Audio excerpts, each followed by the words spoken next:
dilalaki jodoh Agus Mulyadi. Kayaknya itu yang menyelamatkan aku deh.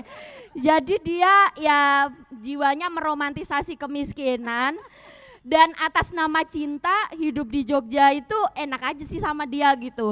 Carut marutnya masalah hari ini gitu ya. Itu dampaknya ke ibu dan anak kayak atau dampaknya dari ke ibu dan keluarga itu kayak apa sih, bisa diilustrasikan nggak atau diceritain berdasarkan contoh atau apa gitu? Mbak aku kok susah banget yo, tapi dalam keadaan susah ini kok aku masih iso guyang-guyu. Apakah aku gila gitu dia bertanya gitu.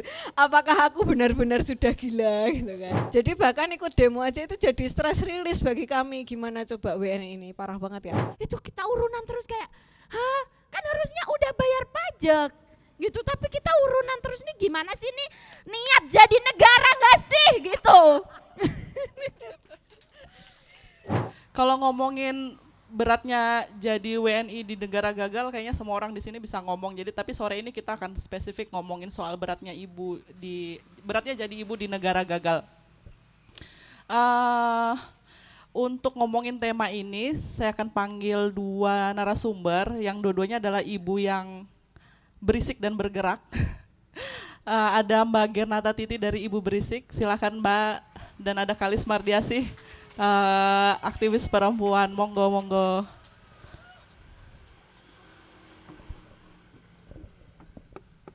Ini mah ngomongin tema ini kita nggak perlu nyiapin materi, nggak baru baca bahan ya, udah ngelotok semua ya. Kita udah brainstorming kayak ginian di grup WA kita kan. Udah tiap hari ngomongin kayak gini. Aku mungkin akan memulai ini dengan pertanyaan gini deh. Boleh Mbak Gerna atau Kalis dulu yang jawab. Masalah kita. Hal-hal yang bikin kita belakangan ini hidupnya sulit banget ya. Yang mana penyebabnya itu kan negara ya. Itu kan ada banyak ya. Ada efisiensi, kayaknya akar semuanya sebenarnya efisiensi ya. Jadi ketika anggaran terus anggaran udah ada pos-posnya, terus pada diambilin dari pos-pos lain untuk program prioritas presiden. Terus yang akhirnya di awal langsung bikin kegemparan kan ya, awal 2000, Prabowo terpilih tahun berapa Mbak ya? 2024 Oktober ya, berarti geger pertama 2025 awal. Orang-orang pada kehilangan pekerjaan kayaknya ya, pada kehilangan pekerjaan yang kontrak-kontrak itu, nyari kerja susah, terus sampai masalah-masalahnya sampai hari ini gitu ya. Sampai tiba-tiba kita harus ngantri Pertalite, terus begitu udah tiba antriannya habis dan segala macam itu ya. Masalah ini banyak banget. Nah, Mbak Gerna dan Kalis sebagai ibu dari semua masalah itu ya, yang lagi paling bikin gemes banget itu ya hari ini tuh apa sih? Ada nggak satu spesifik gitu?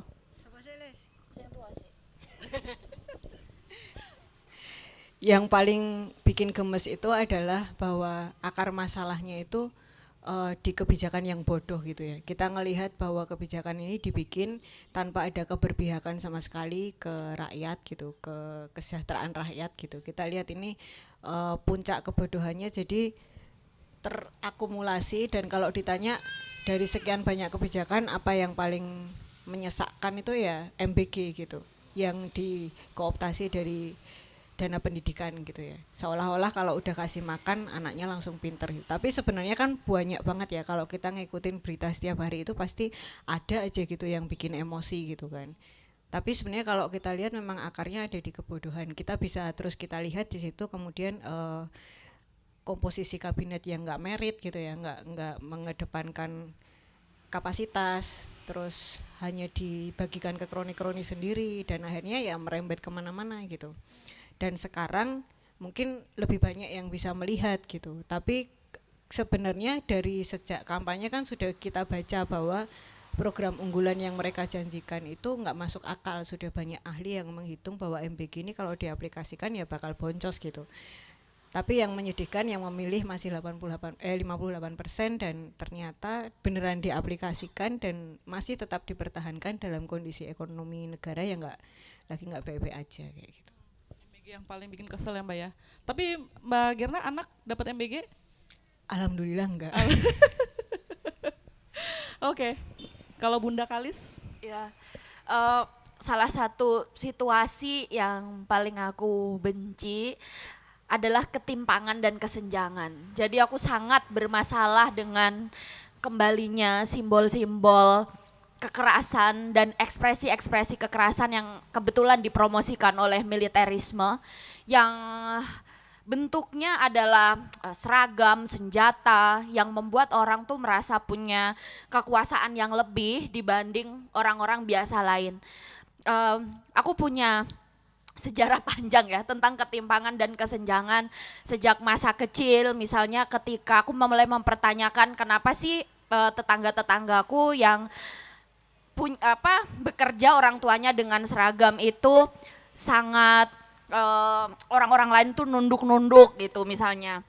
Dan orang-orang yang misal ibuku atau bapakku yang prekariat pedagang es gitu sangat takut kepada orang-orang yang berseragam atau misalnya rumahnya kalau di desa berarti yang berpagar tinggi gitu, yang mobilnya mewah gitu ya. Jadi sebenarnya itu semuanya adalah ekspresi-ekspresi kekerasan karena membuat orang biasa tidak bisa menjangkau itu semua dengan misal ketika mobil mewah kita seolah-olah harus melipir gitu kan, itu sebenarnya kan ekspresi kekerasan juga gitu.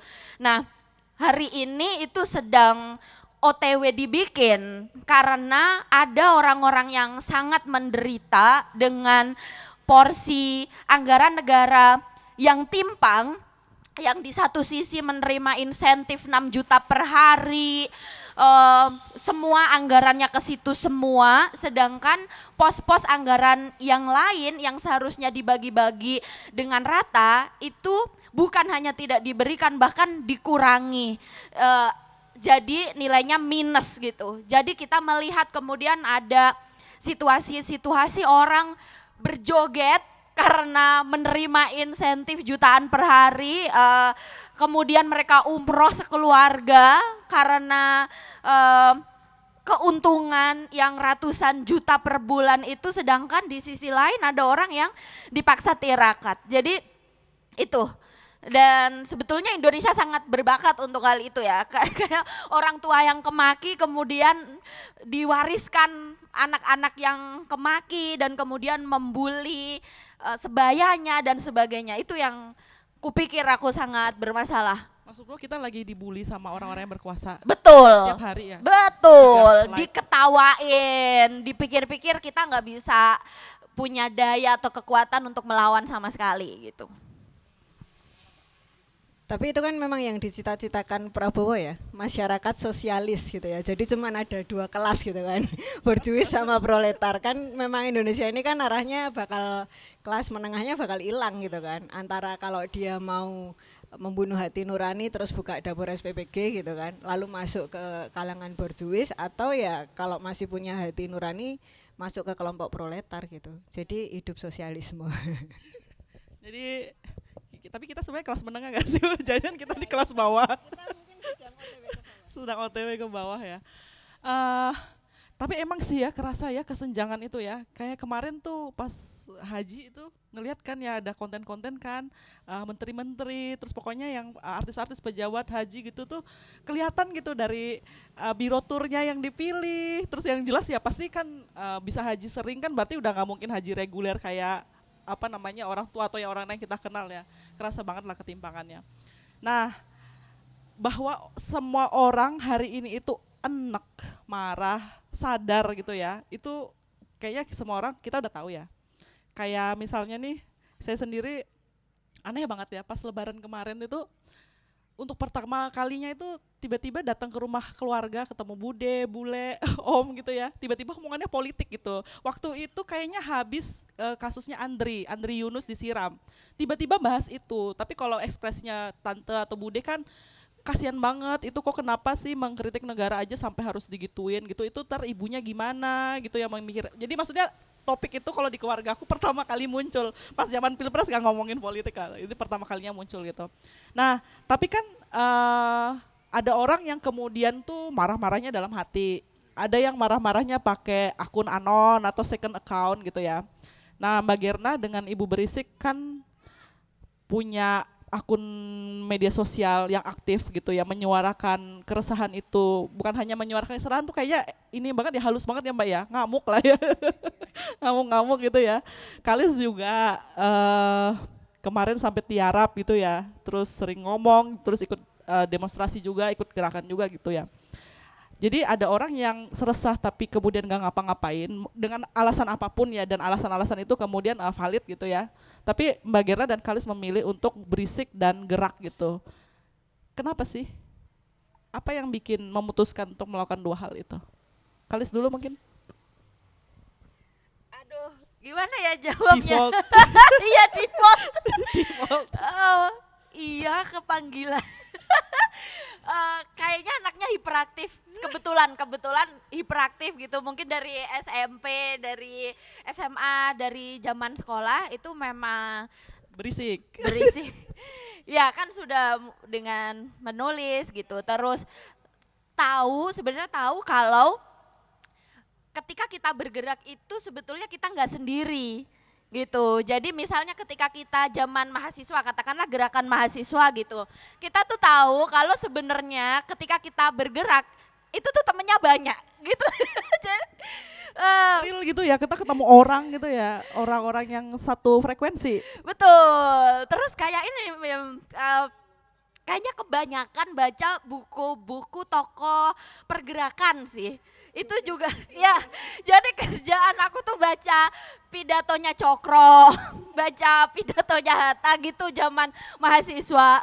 Terus salah satu yang sangat mendoktrin ya, ini sebagai juniornya Kanda-Kanda nih dari Solo dulu, itu kan ketemunya buku-buku seperti itu. Wah, jadi dulu kalau LK1 gitu, latihan kader, itu tuh selalu didoktrin kamu harus menyelamatkan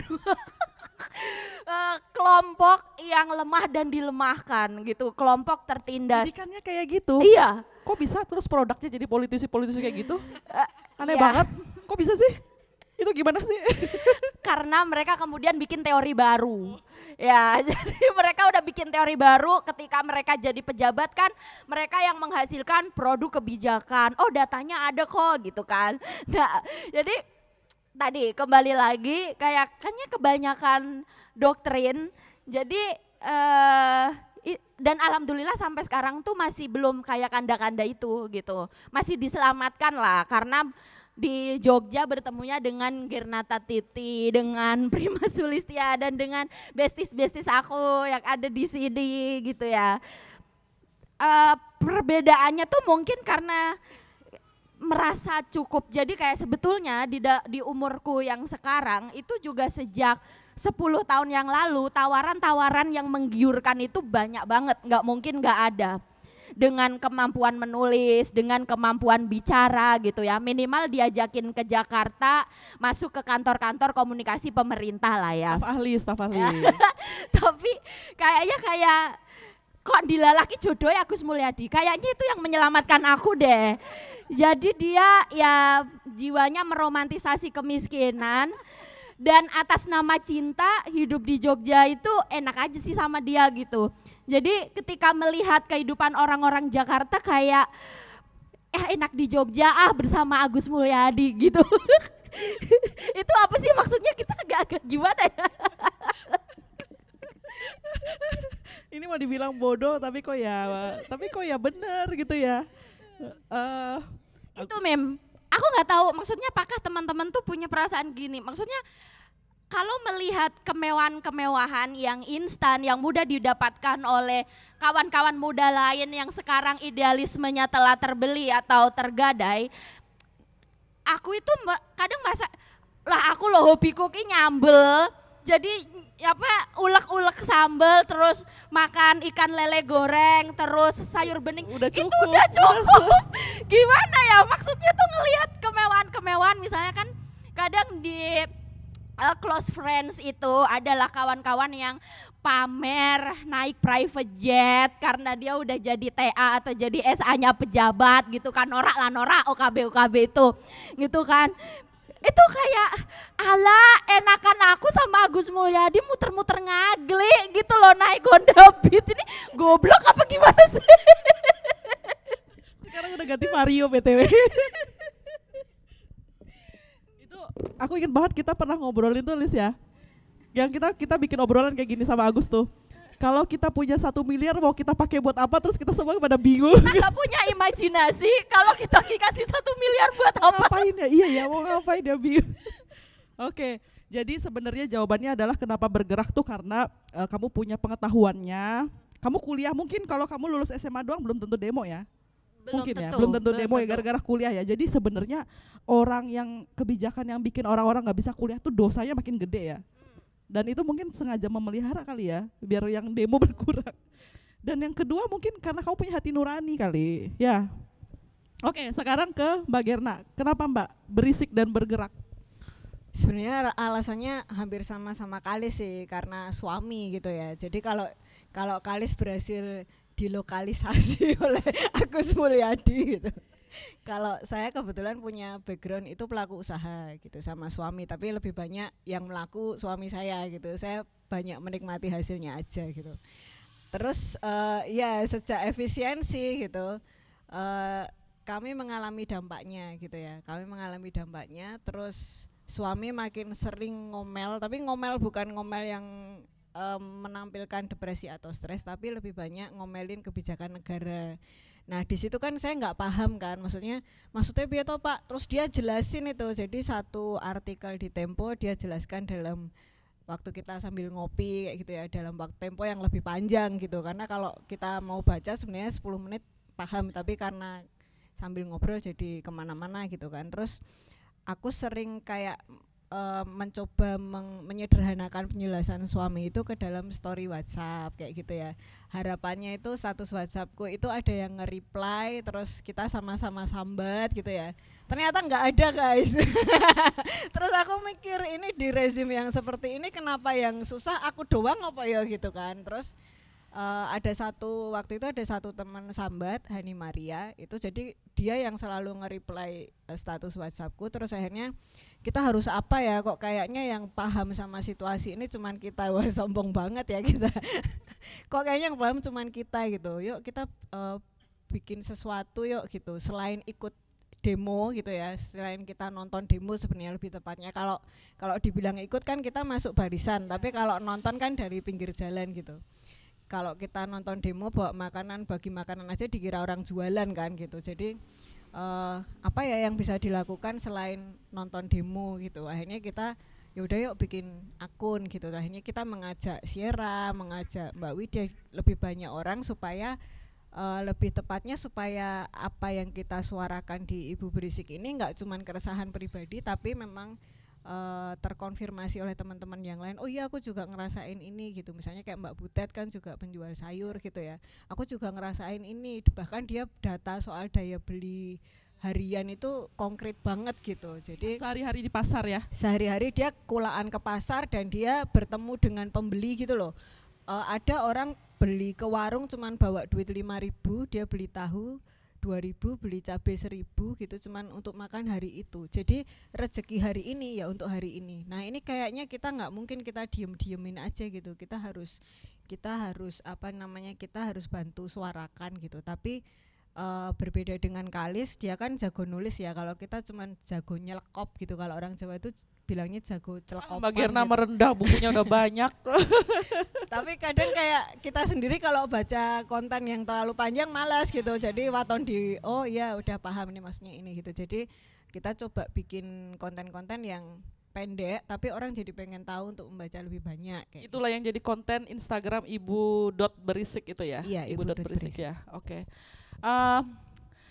Karena kita temanya adalah susahnya jadi ibu di negara gagal. Dan mungkin di sini nggak semua ibu-ibu ya, mungkin ada yang mas-mas juga, tapi mungkin care gitu ya, pengen tahu. Bisa nggak sih Mbak Gera sama Kalis ceritakan ya dari carut marutnya masalah hari ini gitu ya, itu dampaknya ke ibu dan anak kayak, atau dampaknya dari ke ibu dan keluarga itu kayak apa sih, bisa diilustrasikan nggak atau diceritain berdasarkan contoh atau apa gitu? Silakan. Kalau dari secara harian misalnya ya, uang belanja harian itu pasti berkurang gitu ya. Karena apa? Ya karena penghasilan kita berkurang gitu. Jadi kita harus mikir bagaimana supaya ini cukup untuk 1 bulan gitu. Ini konteksnya mungkin untuk semua ya. Jadi termasuk juga misalnya karyawan swasta gitu. Ada teman saya kan kerja di bank. Dia dulu bekerja memang dengan gaji pokok dan bonus. Kalau dia berhasil, istilahnya kalau dia berhasil mendapatkan kredit sekian sesuai target, dia dapat bonus. Tapi untuk cari orang yang mau utang di saat ini tuh kan susah banget ya. Akhirnya si bonus tadi yang dulunya bisa jadi pendapatan tetap jadi nggak ada kan gitu. Jadi bagaimana sih dia ngatur duit yang gaji tetap tok tanpa bonus itu cukup untuk 1 bulan. Ya sebenarnya kalau secara sehari-harinya kayak gitu. Jadi kalau saya ngobrol sama teman yang muda yang belum menikah, terus mereka sambat soal asmara, aku bilang ini sebenarnya kamu tuh momen yang tepat banget untuk nggak menikah gitu. Jadi kalau ini momen yang paling tepat untuk kamu memutuskan nggak menikah dulu gitu. Atau kalau sudah terlanjur menikah, momen yang paling tepat untuk memutuskan nggak punya anak dulu. Karena in this economy itu bukan pilihan yang bijak untuk saat ini gitu. Gitu Non. Tapi mendengar itu kok jadi sedih ya, karena kan sebenarnya kan menikah dan punya anak kan hak asasi ya.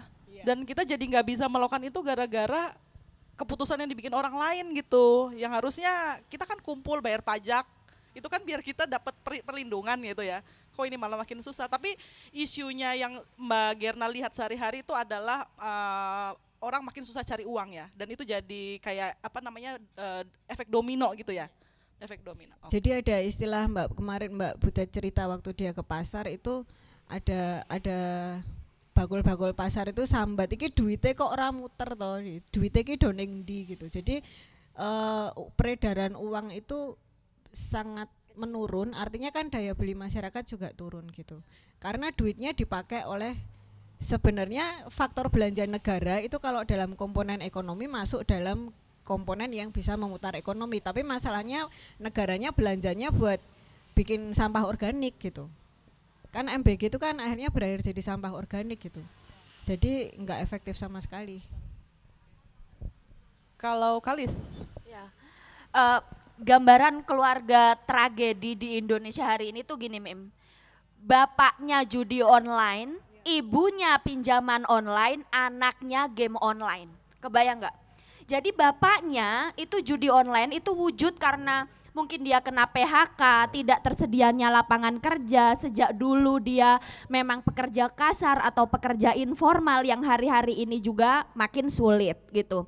Kemudian ibunya pinjaman online karena ketika si suami pendapatannya itu tidak ada, kemudian ibunya juga tidak siap gitu, dia menjadi pekerja informal juga tetapi kurang dan harus menanggung misalnya suaminya yang mendapatkan dampak dari judi online dan kemudian ada siklus kekerasan yang terjadi di situ. Kemudian game online yang ada di anak-anak itu bukan artinya anak-anak tidak boleh main game, tetapi ini adalah absennya ruang aman dan ruang alternatif pendidikan yang diberikan oleh negara ketika ruang aman itu hanya berpindah ke gadget karena di ekosistem atau di komunitas sosialnya tidak mampu memberikan ruang terbuka seperti ini, pusat-pusat pembelajaran, sehingga anaknya sehari-hari ya hanya ngobrol sama gadget gitu, hanya main game online gitu. Bayangkan betapa dan itu real gitu, by the way gitu, ketika kita baca berita tentang filisida di mana orang tua membunuh anak itu sudah makin sering gitu. Seorang ibu yang ngajak anak-anaknya minum racun sebelum ibunya mengakhiri hidup karena dia tidak mau anak-anaknya menanggung kesulitan yang sama sepertinya gitu ya, dengan lewat metode apa saja gitu. Dan itu real banget, kita semakin sering menemukan enggak sekali dua kali bapak-bapak itu ngetok langsung rumahku dan rumah Prima karena kami berbagi pagar itu untuk menawarkan jasa apapun gitu. Mbak, saya bisa potong rumput, saya bisa bersihin rumah gitu. Loh, biasanya kerja apa Pak gitu ya? Biasanya saya buruh kuli tapi sedang benar-benar tidak ada Mbak, ini berbulan-bulan ini gitu. Jadi kita bayangkan kayak wah gitu ya, situasinya seperti apa, padahal perut yang lapar itu nggak bisa ditunda gitu. Itu filisida tuh apa ya? Tragis banget karena apa ya? Itu kejahatan yang dilakukan sebenarnya karena motifnya kasih sayang ya sebenarnya ya. Dia nggak tega ninggalin anaknya sendiri dan ngerasa nggak ada yang bisa ngelindungi selain dia, jadi dibawa diajak melakukan itu juga gitu. Nah, Kali sama Mbak Gerna dan dengan Ibu Berisik gitu ya kan tergabung dalam apa sih nyebutnya ya, komunitas ya, Suara Ibu Indonesia. Dan Suara Ibu Indonesia ini sangat aktif mengkritik MBG sejak tahun lalu sepertinya ya, sejak tahun lalu ya. Nggak kerasa ya Bun, Sejak tahun. kayak hobinya. Nah pertanyaanku gini, masa ini mungkin kalau kita ringkus gitu ya, yang paling kerasa di masyarakat kan semua ini kan adalah masalah ekonomi kan jadinya kan, dan yang merasakan masalah ekonomi itu kan gak kenal gender gitu, laki-laki, perempuan, gender apapun ngerasain gitu. Tapi kemudian kenapa ada gerakan ibu-ibu, kan gak ada gerakan bapak-bapak ya. Kenapa ada gerakan ibu-ibu gitu? Terus pertama kenapa ada ya motifnya, pendorongnya, yang kedua kekhasannya apa sih dari gerakan ibu-ibu ini gitu. Bapak-bapak itu adalah bagian dari sistem penindas itu, Mima. Waduh. Ya, karena kan bapak-bapak sebagian besar kepala keluarga, dia pasti kan ngantor, dia pegawai di sebuah perusahaan gitu, atau kalau di dalam sistem sosial dia juga yang punya jabatan-jabatan di dalam sistem sosial, sehingga kita ketika melakukan perlawanan yang organik, bapak-bapak itu banyak sungkannya dan menormalisasi sistem yang menindas itu loh. Jadi kayak ya itu kan misal kepala kantornya bapak gitu, yang punya usaha itu masih temennya bapak gitu. Termasuk ketika kita ngomongin komunitas agama, itu akhirnya lebih mudah bergerak bersama ibu-ibu nyainya misalnya dibandingkan dengan poro kiainya, karena kiai-kiai ini yang sejak lama sudah memegang power kekuasaan dalam bentuk apapun, yang ada perputaran uang di situ, ada perputaran jabatan di situ, sedangkan ibu-ibunya nggak punya urusan dengan itu gitu. Jadi aku yakin kayak ini teman-teman di Suara Ibu Indonesia, Ibu Berisik tuh kalau ditanya bapak-bapaknya tuh pasti juga oh iya itu masih teman kantornya suamiku dan lain-lain. Sedangkan kalau ibu-ibu tuh kayak yang ada ibu-ibu yang punya power, tapi kayak kalau ibu-ibu tuh lebih banyak yang informal kayaknya gitu. Jadi kayak ya wes suamiku nggak bisa bergerak, biar aku aja yang maju gitu. Ini lucu ya, tadi kan ngomongin suami sebagai supporter ya. Bareng ngelem-ngelem di bloknya ya. Wis buk. Bapak-bapak adalah bagian dari penindas. Aduh. Enggak lah ya, tapi ada bapak-bapak yang baik banyak. Gimana Mbak? Kalau perspektifnya Kalis kan perspektif konflik ya kan. Kalau aku pakai perspektif struktural fungsional aja gitu. Jadi kenapa ibu-ibu, mungkin karena yang punya waktu ibu-ibu gitu. Yang maksudnya yang punya waktu untuk chat-chatan di WhatsApp, logistik opo, wes udah ngeprint poster belum, kayak gitu-gitu mungkin ibu-ibu. Jadi bapak-bapaknya sibuk bertahan hidup gitu misalnya gitu. Satu mungkin itu kita kita punya kemampuan mengorganisir waktu, bisa itu. Tapi kalau spesifik saya sendiri sebenarnya malah yang membuat saya bergerak ya karena kondisi ekonomi, yang kondisi finansial yang sedang dihadapi keluarga kami itu kayak stressful banget buat suami. Terus aku nggak bisa bantu apa-apa, terus ya wes tak ewangi demo lah gitu ya. Jadi aku bisanya bantu itu gitu kan. Karena sudah banyak pekerjaan yang lain sudah bisa dikerjakan oleh AI misalnya kayak gitu. Terus ya udah aku bantunya dengan bikin demo, harapannya demonya didengar, padahal enggak juga gitu. Tapi kebetulan karena yang menginisiasi sebagian besar adalah ibu, ya amplifikasinya ketemunya ibu-ibu gitu. Jadi kenapa ibu-ibu, kalau aku sendiri enggak by design, tapi lebih karena kita berbagi peran aja gitu. Kamu cari duit, aku demo. Mungkin kayak gitu. Tapi kalau teman-teman ibu-ibu yang lain ya yang nggak ikut gerakan, mau yang di Jogja, Jakarta gitu ya, biasanya kecenderungannya apa sih yang bikin kemudian mereka resah?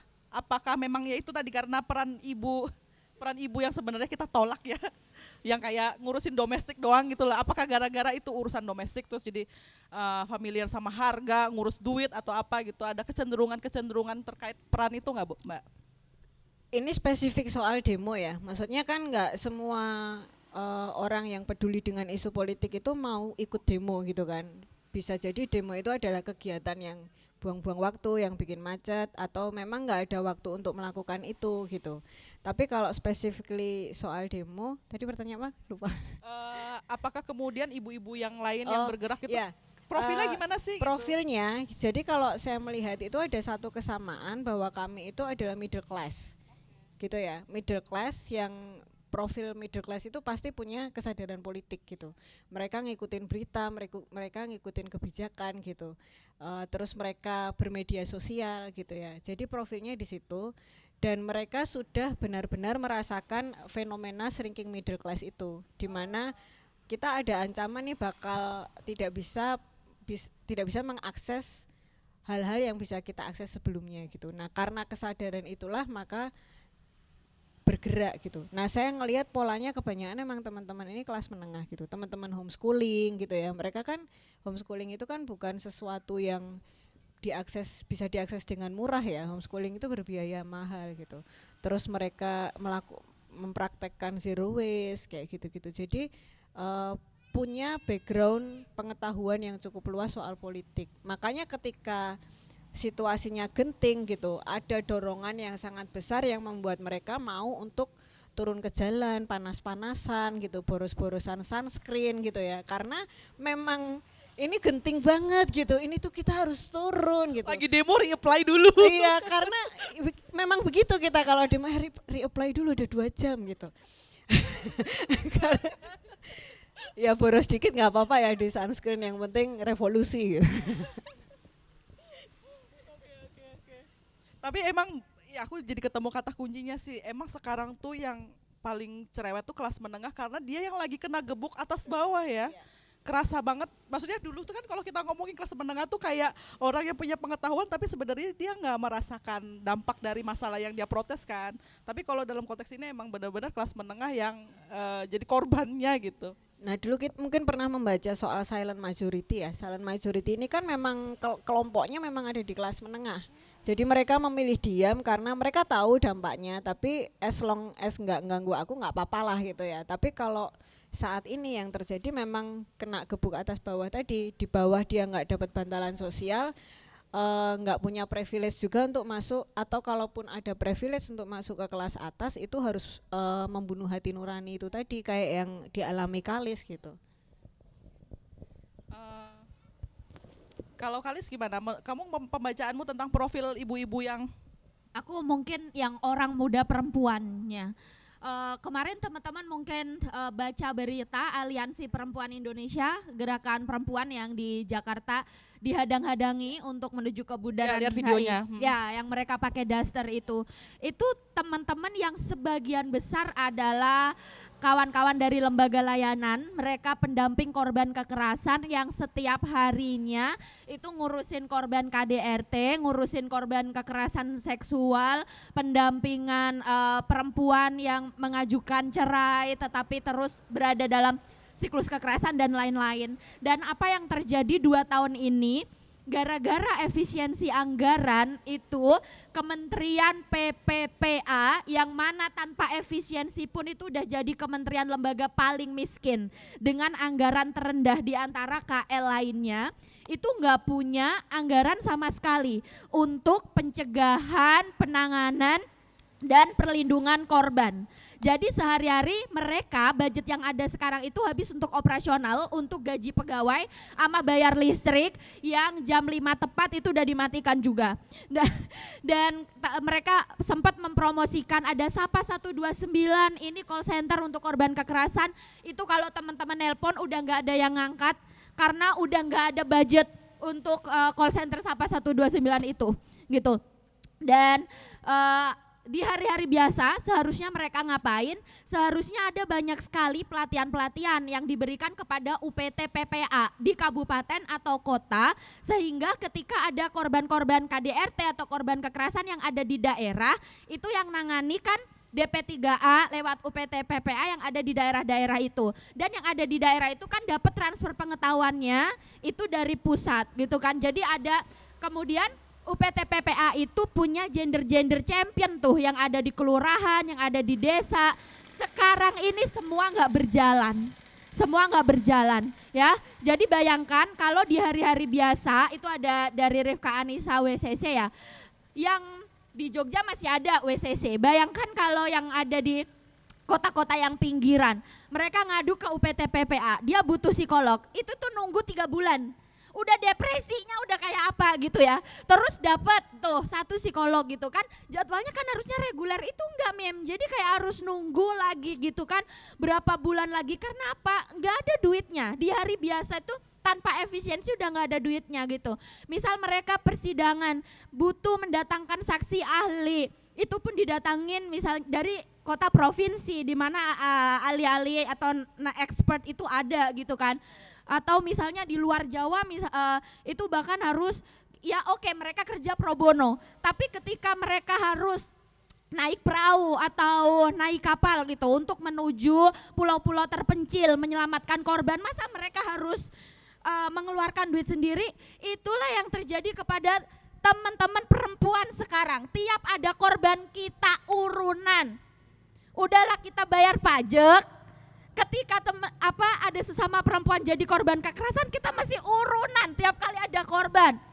Teman-teman ada korban kekerasan, belum dapat rumah aman, belum dapat ini biaya sekolah anaknya, operasional dia nih mungkin untuk penanganan kasusnya kan 1 tahun gitu kan karena panjang gitu. Itu kita urunan terus kayak, hah kan harusnya udah bayar pajak gitu, tapi kita urunan terus nih, gimana sih nih niat jadi negara gak sih gitu. Parah banget. Aku pengen ngomong bubarin aja nanti. Terus nih karena ini kita ada di Akademi Bahagia, ada di Mojok Store. Di bidang literasi itu ya, bidang literasi itu sedih banget. Jadi aku bertemu dengan kepala perpustakaan dan dinas arsip sebuah kabupaten atau kota. Dia tuh cerita sampai nahan tangis. Gara-gara gini kan, ini kan sebagai penulis kan awalnya tuh oportunis gini, Pak kalau mau pengadaan boleh loh Pak gitu ya, kakak buku, maaf ya Mojok Store. Jadi kan bilang gitu, kakak buku gitu kan, Mbak jangankan mau pengadaan Mbak, ini kita tuh nggak ada sama sekali. Mobil perpustakaan layanan keliling yang biasanya kita bisa mencapai 300 lebih titik, itu sekarang hanya kurang dari 20 titik, sampai ibu-ibu yang ada di desa-desa, di kecamatan tuh nelponin, Pak kok nggak pernah mampir, anak-anak kita kangen pengen baca buku di mobil perpustakaan layanan keliling itu. Terus sih Bapak Kepala Perpusnya, saya pengen banget Mbak pakai uang pribadi, tapi mau sampai kapan? Dan kan caranya nggak seperti itu, gitu. Itu waktu itu aku denger tuh miris banget rasanya. Iya ya, kita sering banget ya urunan ya kayaknya belakangan ini. Iya. Habis itu jadi pekerja literasi aku jadi malu kalau mau ngeluh nggak dapat undangan gitu loh. Ya gara-gara Jadi itu. adu nasib kan Iya, jadinya. buat mobil perpus keliling aja udah nggak bisa Mbak gitu nyampe titik-titik itu gitu. Jadi kalau saya sebagai pelaku UMKM kan dulu pikir kalau mau adu nasib soal situasi saat ini ya sama sesama UMKM gitu kan, atau misalnya kalau ketemu teman mojo ya sama buku mojo misalnya gitu, piye rame ora buku mojo, wah sepi Mbak gitu. Tapi sekarang kita adu nasibnya sama PNS, sama dinas kesehatan gitu ya, sama bahkan mungkin kalau ketemu TNI gitu ya kita bisa juga adu nasib sama AU misalnya gitu. Jadi kayak hampir semua lini gitu kan ngalamin dampaknya gitu. Udah parah banget sih ini. Ganti aja nggak sih? Tapi ya aku lihat kayaknya jadi waktu pandemi kemarin kan muncul tuh seruan-seruan ya bahwa kepemimpinan perempuan itu tuh kayaknya bisa jadi solusi. Karena misalnya membandingkan antara negara-negara yang dipimpin laki-laki sama yang Selandia Baru lah ya, contohnya yang paling populer waktu itu ya, kepemimpinan perempuannya responsif, kemudian tepat sasaran, merangkul kayak gitu-gitu. Nah, kalau di gerakan yang sekarang ya, merespon hari ini nih, ada nggak sih keluar nggak sih itu kata kunci kepemimpinan perempuan itu yang kayak buat mendesak apa ya, ini memang harus ada perempuan yang tampil mimpin kita gitu. Sebenarnya kita juga masih belajar terus ya Mbak, dan saling mengingatkan ya. Karena kayak gerakan perempuan itu juga belajar, maksudnya yang mendarah daging itu maskulinnya. Maksudnya sejak dulu kita diajari untuk demo ya cara-caranya seperti itu, misalnya kayak gitu. Jadi sekarang kalau kita sedang mencoba, oh nggak boleh ada kepemimpinan tunggal. Oh, spokespersonnya harus selalu berganti demi keamanan. Yang ditulis dirilis nomor kontaknya harus ganti tiap ada demo. Yang muncul sebagai perwajahan di televisi dan di media nggak boleh itu terus. Kalau ditanya gerakan ini pemimpinnya siapa, kita nggak bisa jawab karena gerakan ini milik bersama gitu kan. Terus termasuk ketika misalnya yang bawain logistik juga nggak boleh itu terus gitu misalnya. Itu masih latihan juga ya, karena yang lama dididikan ke kita itu kan yang wah harus tampil kayak gitu. Jadi selalu diingatkan gitu. Ini gerakan leaderless gitu. Ini gerakan bersama, ini gerakan warga kayak gitu. Karena aku nggak punya background kayak Kalis ya. Kalau Kalis kan punya background mungkin pernah di kuliah pernah masuk ke gerakan gitu. Kalau aku kan kampusku tuh kecil di dalam gang gitu ya. Jadi nggak populer, nggak ada BEM kayak gitu. Jadi nggak punya background pengalaman soal bagaimana mendesain demo gitu ya, mendesain gerakan. Jadi ketika melakukan aksi itu ya kita spontan aja gitu, kayak misalnya oh kayak posternya gini aja gitu, terus jadi nggak ada pakem-pakem yang harus diikuti. Dan kita memang berusaha menjadi satu gerakan yang kolektif, mencoba menghindari penokohan gitu. Kita nggak mau gerakan ini tumbang hanya dengan tumbangnya satu orang misalnya kayak gitu. Tapi kalau soal perempuan di tampuk kepemimpinan mungkin karena gini ya, kalau ngomong perempuan di tampuk kepemimpinan lagi-lagi kan kita membayangkannya ke ketokohan kan.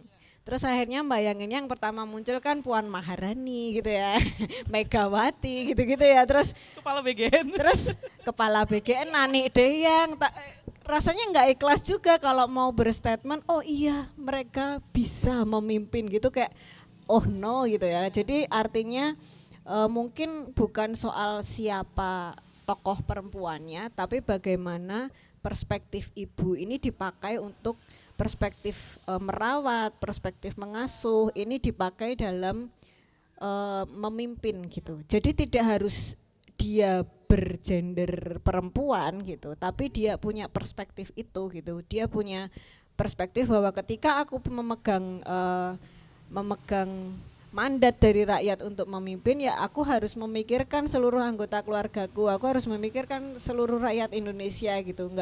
Nggak cuman anak sulung aja yang dikasih uang jajan, tapi anak bungsu juga dikasih uang jajan. Artinya ketika mengelola negara ya jangan oligarki doang yang dipikirkan nasibnya, tapi juga kelas menengah, kelas bawah ini juga harus diberi bantalan-bantalan. Artinya bukan soal siapa sosok perempuannya, tapi bagaimana perspektif kepengasuhan yang sering kali dimiliki oleh perempuan itu dipakai oleh para pemimpin, entah dia laki-laki atau perempuan gitu. Artinya siapapun bisa, karena tokoh perempuan yang ada saat ini belum bisa membawa imajinasiku membayangkan kepemimpinan perempuan gitu, belum bisa gitu. Menarik banget. Jadi bukan kemudian ini bukan masalah gender ya, tapi ini masalah watak ya. Iya. Watak tadi sentralistik, ya lawannya kolektif atau leaderless tadi. Betul. Gitu.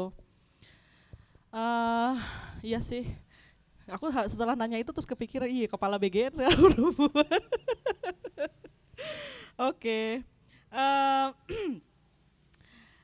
Jadi aku mau tanya gini sih, mau minta panduan gitu ya dari Mbak Gera sama Kalis gini. Karena banyak banget orang resah ya Gak semua orang mungkin beruntung gitu bisa ketemu sama jejaring gerakan atau orang-orang yang kemudian bisa ikut bareng demo atau berisik bareng gitu ya. Nah, kalau misalnya aku ibu-ibu gitu, tadinya aku apolitis, terus sekarang aku jadi melek dan aku pengen bergerak, pengen bersuara kayak gitu ya. Apa sih yang bisa aku lakukan? Tapi aku sendirian posisinya, Mbak. Jadi kadang kita melihat sesuatu kita terlalu melihat gerakan sosial itu demo doang gitu ya. Padahal sebenarnya kalau kita ngomong yang disebut gerakan itu banyak sekali alternatifnya gitu. Misalnya ketika driver ojol mogok nggak mau nyalain app selama 1 hari, nah itu kan sistem down gitu ya. Artinya sebenarnya gerakan sosial tuh nggak harus teman-teman ke Gejayan atau ke titik nol gitu, nggak selalu seperti itu karena terbukti itu juga sampai hari ini nggak merubah gitu, belum merubah gitu. Jadi kemarin Mbak Butet itu tuh menulis serangkaian status panjang gitu yang menurutku Mbak juga Butet ini adalah teman Mbak Gerna di Ibu Berisik ya. Oke. Jadi Mbak Butet ini yang tadi aku ceritakan dia menjual sayur gitu ya. Dia deket banget sama realitas hidup kita sehari-hari gitu. Apa sih yang bisa kita lakukan gitu untuk saat ini? Itu kalau aku simpulkan itu adalah daulat uang receh. Jadi dengan uang kita yang sedikit ini, kita sebenarnya punya kedaulatan untuk membelanjakan itu kemana gitu ya. Misalnya nih yang paling lagi rame nih seni yang lagi lucu-lucunya misalnya gitu. Oh, di situ disinyalir acara itu dapat sponsorship dari Yayasan Didit misalnya gitu. Terus kita sebenarnya kita kepikiran nih pengen nonton itu tapi pengen beli tiketnya dan sebenarnya punya uang tapi kita bisa kok melakukan sesuatu gitu dengan tidak membeli tiketnya misalnya gitu. Jadi artinya kita bisa menggunakan kedaulatan uang kita yang sedikit itu untuk hal-hal yang benar-benar kita tahu gitu. Misalnya nggak beli di Alfamart misalnya gitu karena di situ pasti kena PPN nanti masuk ke negara. Jadi belanjanya kemana ya, ke warung kecil di sebelah rumah. Kalau dia nggak punya dagangannya titip Bu sesok tuh kok kayak iki misalnya gitu. Jadi kita manfaatkan kedaulatan kita yang tinggal sedikit itu setepat mungkin gitu. Kadang problemnya kita merasa hopeless tapi kita tetap nonton bioskop, kita tetap belanja ke mall karena bagian dari healingnya kayak gitu, kita tetap ke Starbucks gitu ya karena itu dilegitimasi sebagai healing gitu. Tapi healingnya kita itu memperkaya orang yang udah kaya loh gitu. Jadi kita pakailah uang kita yang sedikit ini untuk memperkuat kedaulatan kita dan kedaulatan orang-orang yang sama sengsaranya dengan kita gitu.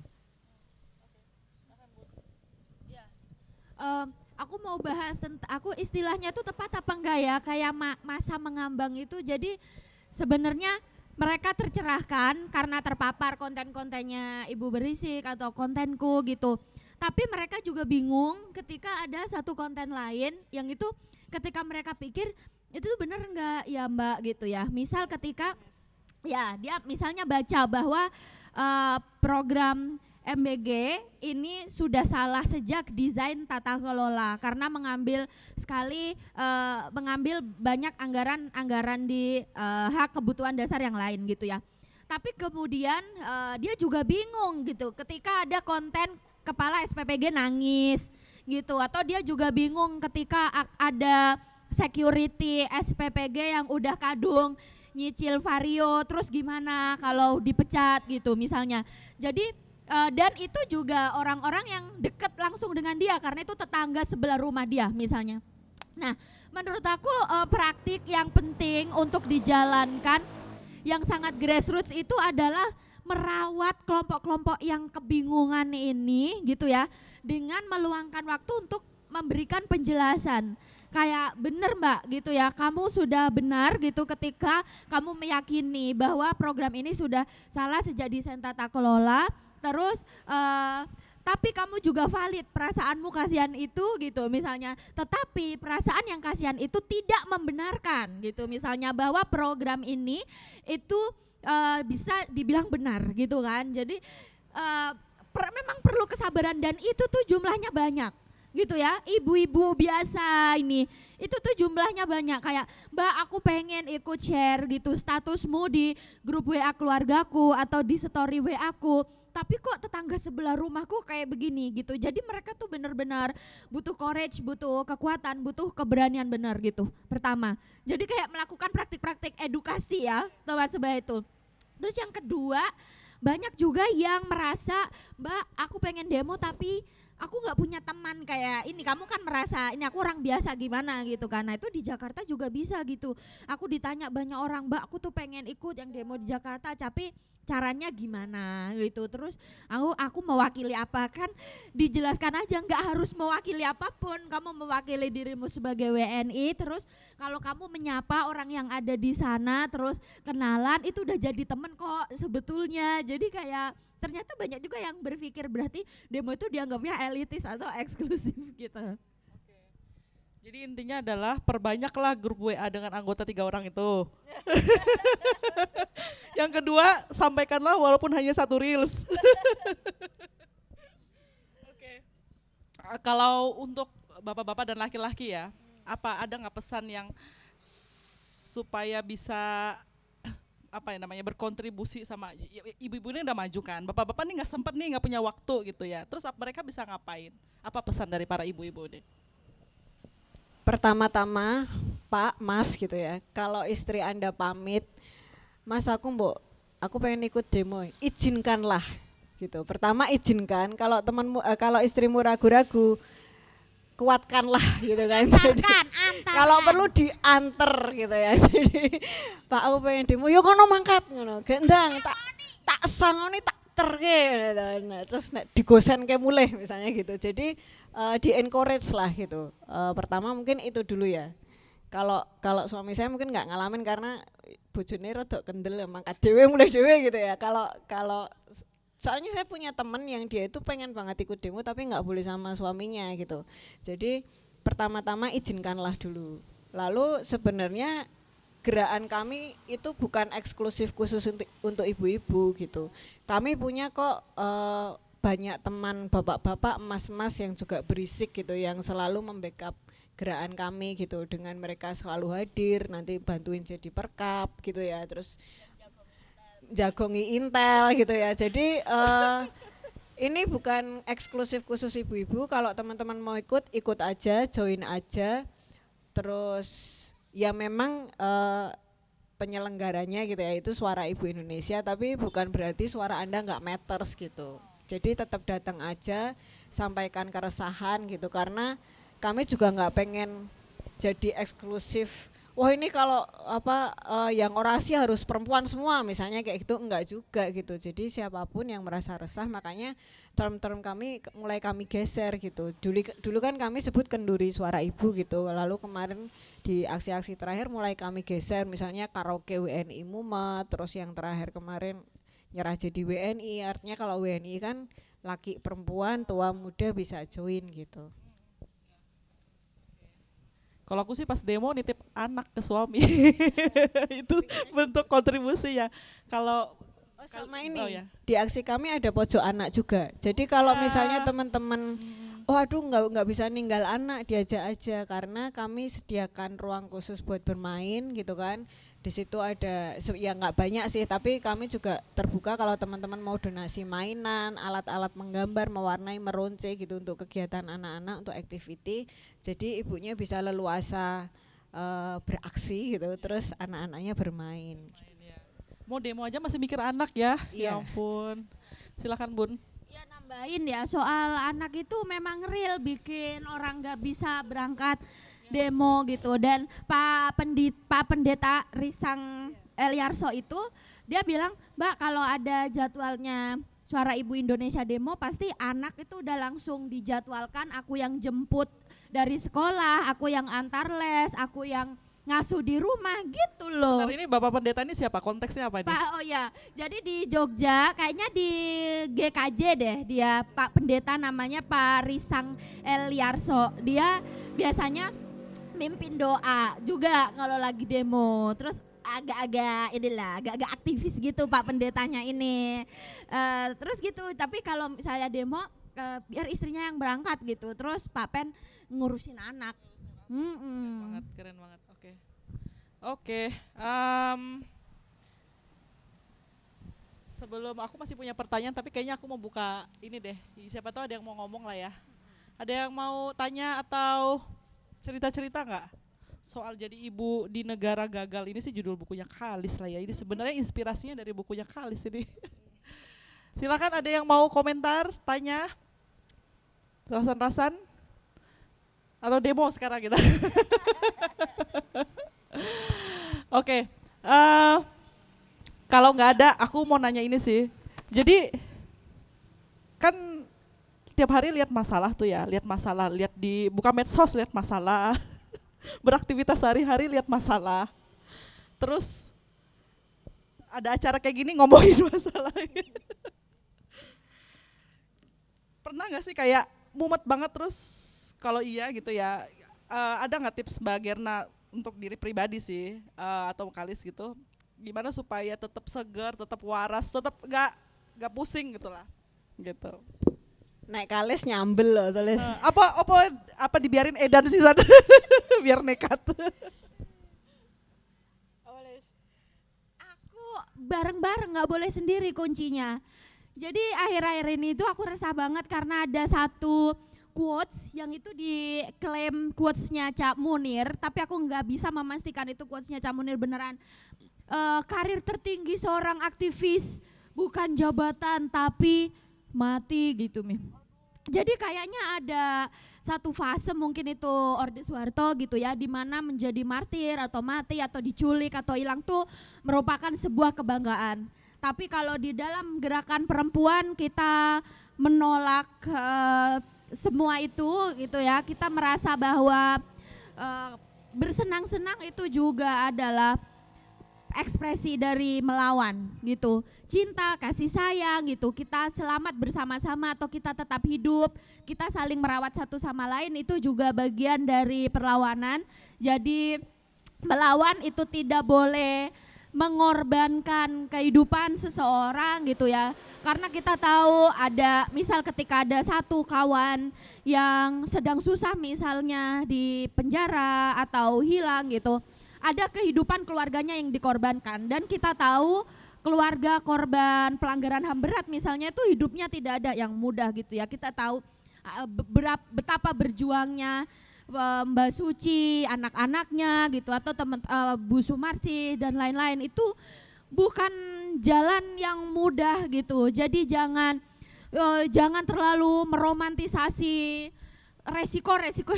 Jadi itulah kenapa kita harus bareng-bareng gitu, bareng-bareng. Kalau ada misalnya ada satu resiko gitu ya, enggak apa-apa kalau harus step back gitu ya, mengatur strategi lain untuk maju lagi bareng-bareng gitu.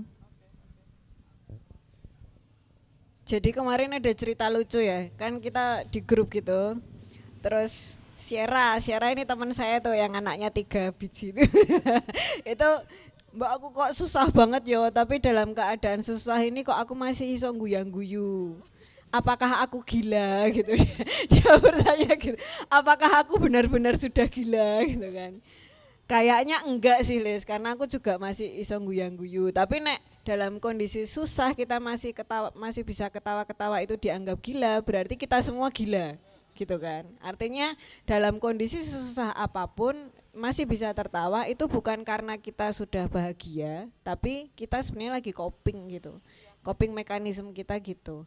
Nah kalau di komunitas kami di Ibu Berisik itu kita kan kelompok kecil ya, jadi kita secara berkala itu, enggak secara berkala deh, hampir setiap hari gitu ya kita chat di grup gitu ya, dan kita tahu kondisi mental teman-teman tuh daily gitu. Oh ini kayaknya ini lagi down, ini kayaknya kita lagi down, yang si A lagi down, si B lagi down. Kita pertama itu checkingnya tuh daily gitu, jadi oh ini kayaknya lagi nggak baik-baik aja. Nah biasanya nanti kita saling backup, tapi nggak juga harus selalu dengan curhat, ketemu kayak gitu ya, karena nggak sempat gitu. Kadang kalau teman-teman yang masih belum jadi ibu ini ketahuilah kalau sudah jadi ibu itu kadang kita bahkan untuk ketemu sama teman kita itu nggak sempat gitu. Di jadwalnya sebulan sebelumnya. Harus by appointment gitu loh. Jadi kalau nunggu ketemu aku selak edan Mbak gitu. Jadi kadang kita bisa ya udah kita perbanyak aja perbanyak aja cicat nggak jelas di grup gitu. Terus saling kayak misalnya aku mau kemana aku lewat warungnya Butet aku bawain kopi misalnya kayak gitu. Jadi nggak harus perhatian besar atau bisa ngirim lewat GoFood misalnya kayak gitu ya. Jadi checking kesehatan mental dalam kelompok-kelompok kecil itu penting gitu. Jadi teman-teman kalau punya grup yang isinya 3 orang tadi gitu, yang pasti salah satunya rumahnya paling jauh gitu ya. Itu checkingnya lakukan secara daily, memastikan teman-teman kamu itu sehat mental. Tapi kalau nggak sehat pun nggak apa-apa gitu. Kita hidup di negara yang kalau kita tetap waras itu tuh berarti aneh gitu.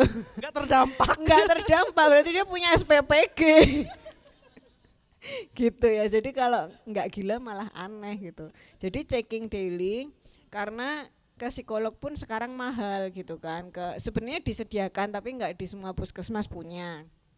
Dan cukup terjangkau tapi itu pun juga cukup mahal gitu. Iya, kita juga bisa merencanakan yang tadi by appointment itu biasanya yo tanggal semene karaoke gitu ya. Jadi kalau kami itu hiburannya sederhana, bukan karaoke ke Kirek Bunga ya, bukan ke Happy Papi ya, kan itu bayar. Di rumah pakai sound yang biasa kita pakai demo gitu kan, lagunya dari YouTube. Nanti kalau nadanya ketinggian gitu, ganti keduren ganti naik. Di Happy Papi kan bisa diturunin gitu. Kalau di rumah kan ya wes sonone YouTube gitu. Jadi ya itu ya karaoke gitu. Itu pun harus janjian gitu ya. Untuk karaoke aja kita harus janjian. Gitu teman-teman kalau jadi ibu. Dipikir-pikir aneh juga ya, Suara Ibu Indonesia bisa ngadain demo berkali-kali ya. Bisa ngumpulin orang loh, itu hebat loh. Karena kita mau ketemu teman aja emang susah. Bener. Karena akhirnya ikut demo itu jadi stress release gitu. Jadi kemarin Sierra lagi nih contoh kasusnya. Sierra banyak pikiran. Ada temen ngundang gitu, ada acara di rumahnya. Terus dia galau berat dari pagi hari. Mbak aku galau gitu. Akhirnya dia memutus, sorry aku ra iso mangkat. Aku pilih demo demi kesehatan mental itu. Dia kekejayan itu gitu, ikut demo.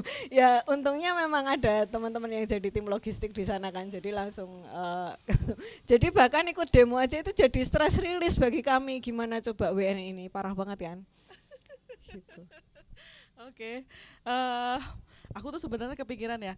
Kita kan maksudnya kita kan nggak ngelakuin kejahatan besar-besar gitu ya, kita nggak punya SPPG, kita nggak korupsi apa gitu ya, tapi kita tuh kan rentan sakit ya, WNI ini kan rentan sakit ya, gara-gara lihat berita banyak dikit apa namanya mulai kecemasan sakit gitu jiwa kan. maksudnya. Sakit nggak cuma sakit jiwa, sakit hipertensi, terus apalagi ya, tapi maksudnya ada lah realitas orang tuh jadi sakit gitu gara-gara jiwa dan raga, gara-gara berita gitu.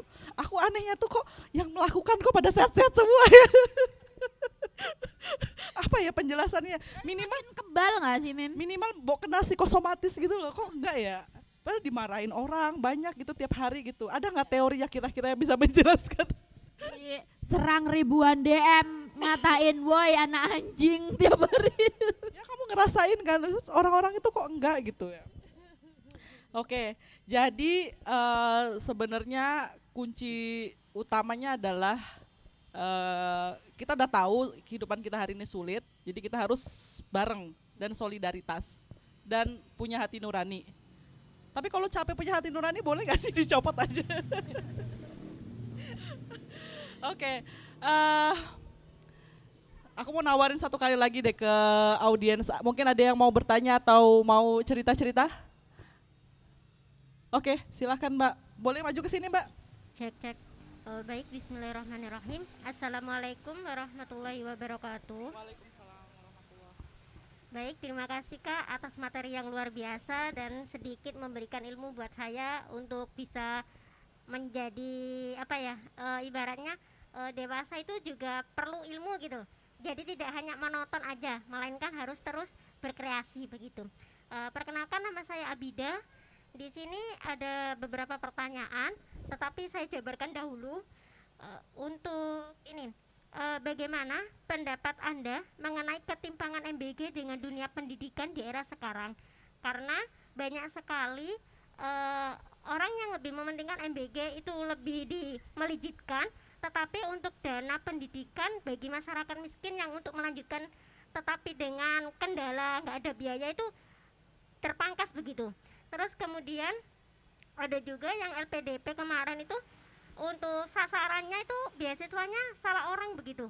Jadi yang harusnya mendapatkan itu si A karena memang ada prestasi, terus kemudian dari kurang mampu, tetapi justru yang lolos LPDP itu malah anak orang kaya, dan itu juga menjadi perbincangan sewaktu di berita. Itu saya pernah melihat. Terus kemudian bagaimana untuk mengatasi ketimpangan yang terjadi antara MBG dengan beasiswa untuk pendidikan, karena kan banyak sekali yang mahasiswa keluhkan karena di dalam setiap beberapa kampus itu ada kenaikan untuk SPP, tetapi malah diperbanyak di bagian MBG begitu. Semoga bisa dipahami. Terima kasih. Oke, terima kasih banyak Mbak Abida. Ada lagi? Oke, silakan Mbak, sekalian aja. Masih menyambung. Selamat sore Mbak, terima kasih untuk waktunya. Perkenalkan, nama saya Sari. Saya dari alumni Universitas Sanata Dharma. Saat ini saya menjadi guru SD. Masih menyambung tentang MBG. Sebenarnya saya juga salah satu orang yang menolak MBG, tetapi harus bertahan di dalam kondisi penerima MBG. Ya, itu yang menurut saya susah. Jadi saya mau bertanya sebenarnya gini Mbak, wujud saya melawan itu sebenarnya kan dengan cara menolak pemberian MBG itu. Jadi di sekolah itu saya kalau misalnya ada MBG itu saya tidak makan. Jadi saya memilih untuk makan makanan yang saya bawa dari rumah, karena saya memang dari awal itu tidak suka dengan MBG seperti itu. Nah, yang ingin saya tanyakan, ketika saya mempunyai sikap seperti itu di tengah banyak orang yang memang menormalisasikan program MBG, artinya teman-teman saya itu suka banget sama MBG, saya tidak gitu. Dan dengan sikap saya yang seperti itu, terkadang itu saya dicap jadi orang aneh gitu di antara teman-teman saya. Tapi yang ingin saya tanyakan, bagaimana seharusnya saya itu untuk tetap teguh bertahan di tengah teman-teman saya yang suka mencibir saya. Terkadang saya juga istilahnya tuh nggak enak gitu loh. Di sendirian aja saya tuh nolak, tapi teman-teman saya tuh menormalisasikan MBG. Terus saya sampai mikir, kamu tuh apa nggak mikir gitu, gara-gara MBG ini harga bahan pokok itu jadi sangat mahal. Terutama saya juga sebagai pedagang, saya jadi guru tapi sekaligus juga saya punya usaha makanan gitu. Saya juga sangat merasakan dampak dari adanya MBG itu, dagangan saya juga kalah saing gitu. Jadi yang ingin saya tanyakan itu, bagaimana seharusnya saya agar saya itu benar-benar memang tetap bisa bertahan dengan sikap saya itu, agar saya bisa tetap teguh, tidak terpengaruh sama teman-teman saya di tengah. Teman-teman saya itu selalu menormalisasikan adanya MBG itu, Mak. Itu aja sih Mbak, terima kasih. Ya, makasih banyak Mbak Sari. Siapa mau jawab dulu, Mbak Girna? Mbak Girna ingat tadi pertanyaannya Mbak Abida? Yang soal bagaimana Ketimpangan dana. ya, bagaimana pendapat kami gitu ya. Ya kami sangat tidak setuju, itulah kami terus-menerus melakukan aksi gitu ya. Dan di aksi itu sebenarnya juga ada sharing knowledge juga. Kami selalu mengundang teman-teman, entah itu ada pernah kita mengundang guru gitu ya yang kontra dengan MBG, ada juga ahli hukum kayak gitu untuk memberi perspektif tentang untuk memperkuat perspektif kami sebenarnya gitu. Jadi artinya kami sangat kontra, dan itu kami coba suarakan juga, kami edukasikan ke orang melalui aksi gitu. Tapi memang aksi itu jangkauannya sangat sempit gitu ya, dan yang bisa hadir juga sangat sedikit gitu kan. Makanya kita selalu mengamplifikasi juga di ruang-ruang digital bersama MBG Watch misalnya gitu, kemudian buat konten dan seterusnya. Tapi memang yang tadi problemnya ketika kita ngomong MBG Watch misalnya gitu, itu di level bawah tuh banyak yang nggak tahu MBG Watch itu apa sih, terus bahwa di situ tersedia platform untuk mengadukan tata kelola MBG yang bermasalah, itu juga banyak yang nggak tahu juga gitu. Jadi memang padahal semua orang punya internet, semua orang punya paket data, semua orang punya handphone, tapi ternyata informasi yang sama belum tentu sampai ke semua orang gitu. Jadi peran kita sebagai orang yang sudah punya pengetahuan itu adalah membagikan gitu. Tapi nanti problemnya seperti yang Mbak Sari tadi sampaikan, ketika dia terlalu berisik, jadi artinya jadi berisik minority ya, itu hashtagnya Ibu Berisik kan itu ya, jadi berisik minority di mayoritas yang silent, yang memilih diam gitu. Itu memang akhirnya nggak enak banget gitu. Jadi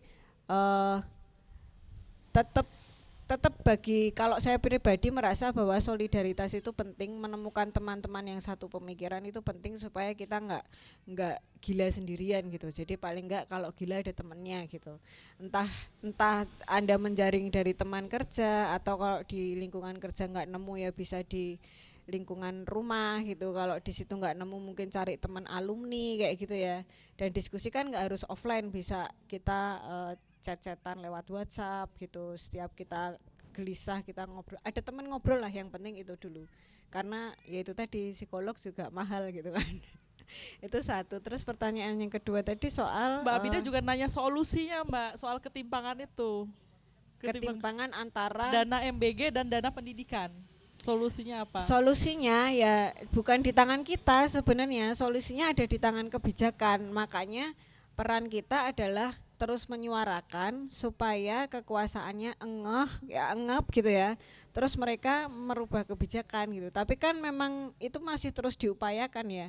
Jadi setiap kali saya pulang demo itu suami saya itu nanya, "Piye?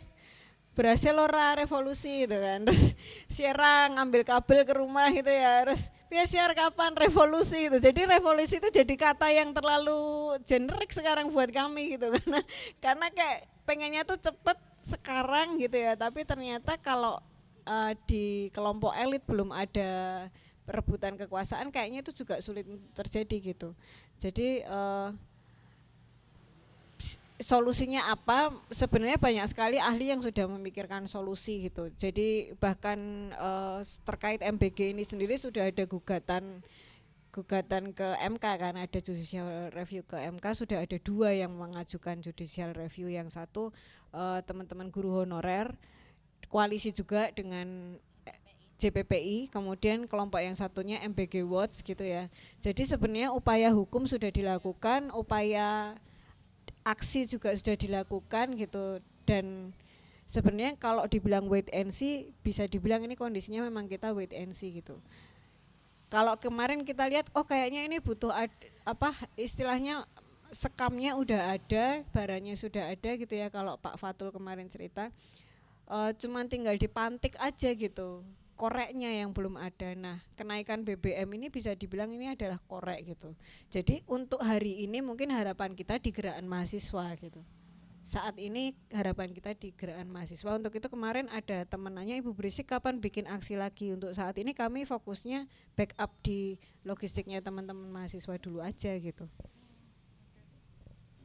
Tapi solusinya tuh stop MBG atau misalnya dia targeted juga gak apa-apa gitu Mbak? Kalau dari Suara Ibu Indonesia apa? Kalau lihat konstelasi kekuasaannya sekarang, stop sih tuntutan Stop kami. ya, Kami kemarin juga udah sepakat ya bahwa kalau kita aksi tuntutannya stop. Karena konstelasi kekuasaannya udah nggak sehat banget gitu. Terus oke, Kalis bisa mau jawab juga yang pertanyaan Mbak Abida tadi yang soal ketimpangan dana? Ya, ini loh kadang tuh orang masih banyak salah paham, kayak seolah-olah kalau kita bilang stop MBG itu kita nggak punya kepedulian kepada mereka yang benar-benar lapar gitu kan. Kalau untuk urusan lapangan kerja yang mereka jadi bisa nyicil vario gara-gara dapat kerjaan di dapur tuh nggak ada urusan lah, karena fokus utama program ini kan untuk pemenuhan gizi. Nah, sebetulnya urusan pemenuhan gizi atau pencegahan dan penanganan stunting tuh sejak dulu sudah ada.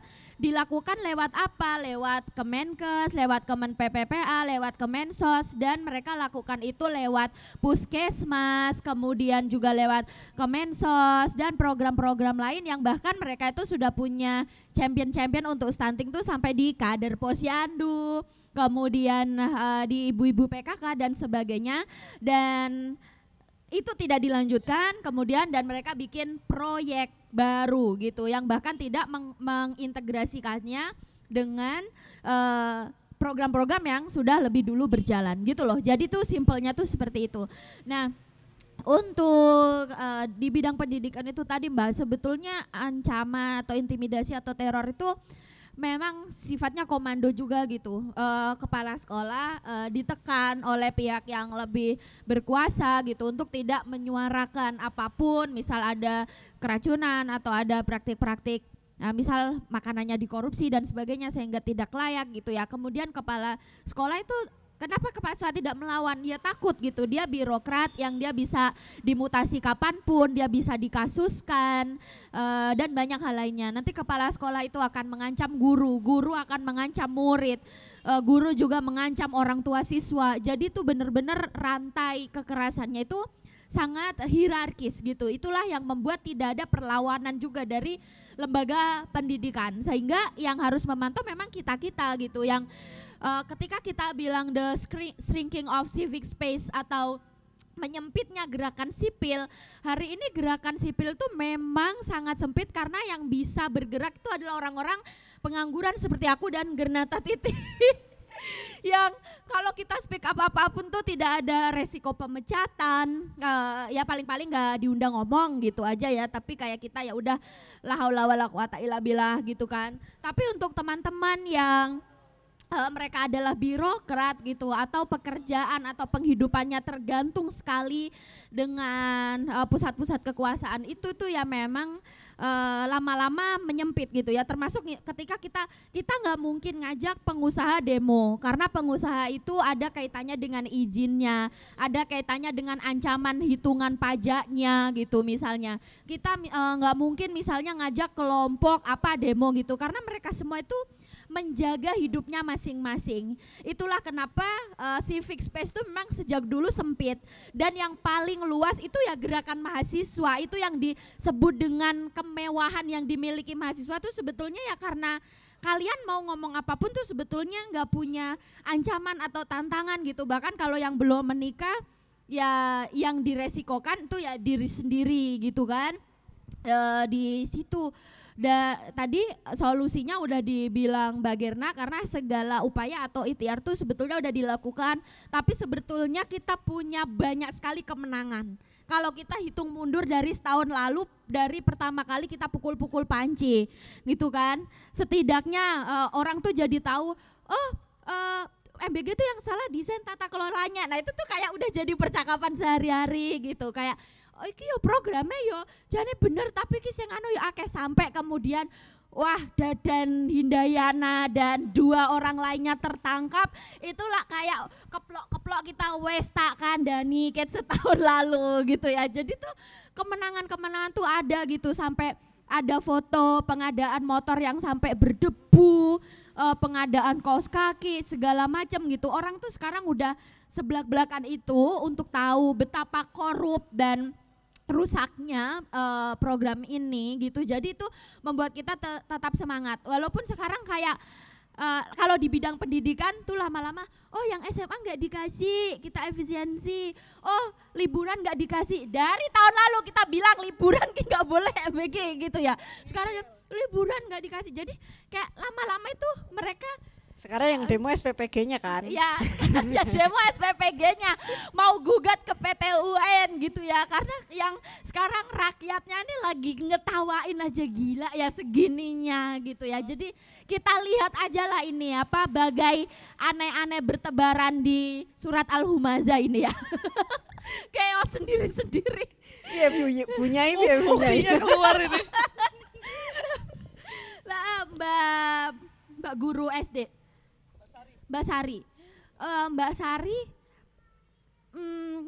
bisa gini, pertama bisa bikin elai enggak? Pertama itu. Bisa punya Temen ya? bisa punya koalisi selain dirimu. Jadi kalau awalnya kan kamu sendirian.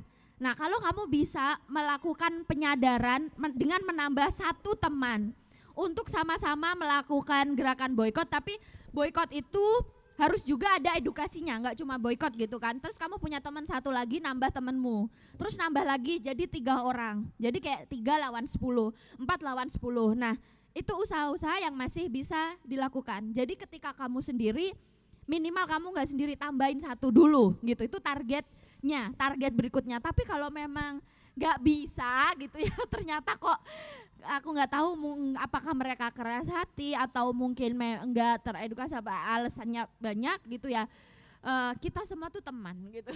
Jadi ya wes koyo aku bangga. Jadi mungkin mengubah shifting mentalnya dari victim mentality kepada pride mentality gitu. Jadi kayak aku Teman-teman di luar sekolah tuh sebenarnya banyak temennya gitu ya. Jadi kayak aku di sini bukan korban, aku nggak sendirian, aku nggak harus sedih, merutuki nasib, nggak kayak gitu. Tapi kayak di shift aja mentalnya, aku begini karena punya prinsip, aku keren, di sana temennya banyak gitu-gitu Mbak.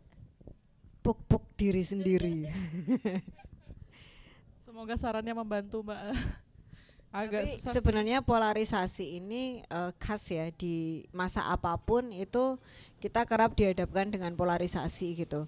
Nah, MBG ini kan polarisasi yang terbaru yang kita berada kemudian di masyarakat, oh itu kayak pro MBG aku males dolan karo kayak, oh kayak dua SPPG aku males linggon yang sebelah kan gitu. Tapi bisa jadi next election mereka adalah ally kita misalnya kayak gitu. Kita nggak tahu karena yang abadi itu hanya kepentingan kan kalau di politik. Jadi nggak ada teman abadi, nggak ada. Tapi kalau saya pribadi berprinsip apapun pandangan politik seseorang, siapapun presiden yang dia pilih, setuju atau enggak dia dengan MBG gitu, itu tidak akan merubah relasi gitu. Artinya kita tetap teman gitu ya, kita tetap kawan gitu. Tapi mungkin untuk saat ini kita belum bisa berkawan dekat gitu. Kayak Kepompong itu loh, lagunya Kepompong itu. Mungkin dulu kita sahabat tapi sekarang kita enggak temenan dulu misalnya Mbak gitu. ini Tapi nge-spill umur ini. oh iya Lagu nge-spill Kepompong. ketahuan ya. Tolong. Oke, Nanti oke. diputer buat Mars. Oke. Oke, kayaknya udah cukup panjang sih, kita nanti bisa lanjutin ngobrol-ngobrol di rumput ini, ngobrolin soal ini, diskusi ibu menjadi ibu di negara gagal jadinya diskusi MBG. Karena memang semuanya gara-gara MBG. Oke, terima kasih banyak Mbak Gerna Kalis atas ceritanya, menarik banget. Aku juga dapat beberapa insight baru lah dari situ. Sebelum mengakhiri mungkin pesannya adalah jaga temanmu, perhatikan sekelilingmu, dan tajamnya cukup ke atas aja, nggak usah ke kanan kiri. Kita ya sama-sama WNI yang lagi fucked up ini. Oke, terima kasih banyak. Selamat sore semuanya.